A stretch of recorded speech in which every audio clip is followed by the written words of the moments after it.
We are joined by a special guest with us now courtside, Imani Boyette, who is very familiar with this team, coming off her rookie season, the WNBA 10th overall pick with the Chicago Sky. Welcome back in town, Imani. Thank you, guys. That's right. You have to talk. You have to speak into that headphone right there. How's everything going? Everything's fine. It's nice to be home. I get to be a football wife again. That's right. Enjoying it. How's your husband doing? He's doing good. He's at this game somewhere. Bring him on. Hey, we'll put a mic on him as well. What do you make when you watch this young team? You know, Coach Aston talked to us about all the leadership she lost from last year, including yourself. When you take a look at this team, and I know you were out here at practice yesterday getting to know the team better, what are your early thoughts on them? I think they're just young, and it feels like they're not young because we do have so many players that contributed in major factors last year, but it's a lot of people adjusting to different roles. Like Brooke's the main point guard now. Ariel is kind of the biggest voice they have on the team right now, and that's not necessarily the role she likes, but I think they're all kind of just adjusting to losing 4 starters. How long does that take for somebody who may not be the most vocal leader in the world to step into that role? I think it's getting better. She started doing it last season once she got acclimated and kind of understood what we wanted and needed from her. And it's just, she's naturally a leader. It's just making her talk and do those things out loud because you know you can see her work ethic. She does it every day. Imani, what do you miss the most about being a University of Texas at UT as a player? Everything. Explain that. If I had a 5th year, I'd be back right now. Yeah. It's just so much fun. Like, the camaraderie, like, it's just not the same in the WNBA because everybody's professional. And so just being able to come into the locker room and hang out, lay around in the locker room, do team activities together, having everything paid for. Well, you know, we were out of practice yesterday, and I thought I heard you saying to somebody off to the side, I wish I was back in college just one more year. I wish. It's just so weird being here and, like, not playing and not being able to go through the warm-up and run out the tunnel with the smoke. What's the biggest difference going to the WNBA compared to college ball? 1 defensive 3 seconds. I think like all but 2 of our defensive 3 seconds as a team were mine this season. That's probably the biggest adjustment. And everyone's so much better. There isn't anyone you could sag off of. There's no player you can ignore on the scouting court. Like, everyone's there for a reason. How far do you think this Texas team can go this year? I definitely want a championship. I put too much blood, sweat, and tears into this team to not see somebody get a championship. And I think it's going to come together. Like, the difference between everyone's kind of scared because we're starting off with 2 losses, but we had a really tough schedule. Like they came out of the game with top 10 teams, so it's not necessarily that we're not as good as we've been. We're just really young and starting off strong. So I definitely think once January rolls around, you'll see a different team. As we take a look at your resume on the screen, 2013 Big 12 Freshman of the Year. We may be looking at a Big 12 Freshman of the Year on the court in Joyner Holmes. What are your thoughts on the 6'3" freshman out of Cedar Hill? She's so talented.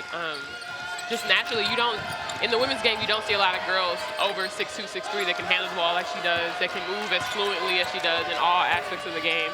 So it's going to be really fun to watch her mature. And I think the same thing that everyone said about me when I was her age, and NECA and most of the players that are really powerful that play here, just once the work matches the talent, it's going to be scary. So I think she's adjusting to Karen's coaching. You know, Imani, Karen and the staff lost 4 seniors, 4 of y'all that had played, pretty much started your entire career. How hard is that for these players this year to overcome? I think you think that those minutes that you get off the bench and coming in and replacing people, the games you start prepare you for it, but it doesn't. Like, being a starter is a big deal, especially when your whole tempo is set by the starters. So now they have to figure out, how do we start a game? What does that look like? Who's talking? Who's going to bring the energy? So I think they'll figure it out, but right now they're kind of all adjusting to who the starting lineup is, who do we rely on, who gets us going. Yeah. And Coach told us, you know, as great as Imani was, it wasn't just yourself that the team launched, that Empress Davenport could cover anybody. Best ball-and-ball defender, obviously Selena Rodrigo, the starting point guard, and Brady Sanders, a key element off the bench. You think at times there may be too much pressure on the freshmen to fill all those roles early on? I think the easiest thing that they can do is just focus on doing what you do well. You know what I mean? Like, each player got recruited for a reason, and focus on the little things. And that's probably the biggest thing I learned about being in the WNBA this year. Like, role players are things. Like, that is a thing. know what you do well, do it every day, and you're going to get a lot of playing time. So once you simplify the game to what you can do every day, it's going to be a lot easier. And I think that's what they're all trying to figure out right now. Like, what can I bring every day consistently? What is my role on this team?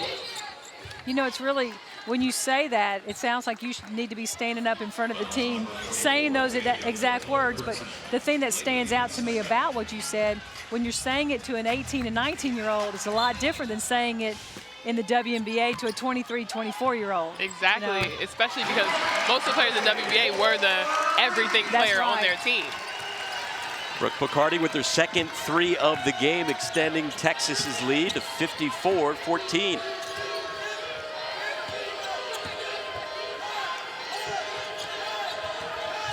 Northwestern State yet to score in the second half. What exactly is the status between you and 50 Cent? I know there was some relationship that was struck up during your first season in the WNBA. He's now a WNBA fan. Because of you. Awesome. Right. I think it's more because of Maya Moore. Okay. He happened to come to a game where one of the best players in the WNBA were playing, so I don't think I did much. Well, you were there. There you go. I was there. I got him to the gym. I saw you put out a Twitter campaign trying to get him to go to the game, and you got him. You got him did. there. My next Twitter campaign is going to get the Bears to draft Paul, and then I'm done. I'm good. There you go. Well, I know he was looking forward to, he had mentioned a few months ago that once Dwayne Wade signed in Chicago that maybe you and Paul could become BFFs with Dwayne and Gabrielle Union. Still working on that, I take it? We'll see. I got to get him to Chicago first. So once the Bears draft him, we can just have a whole Chicago family. Imani, what are some of your long-term goals?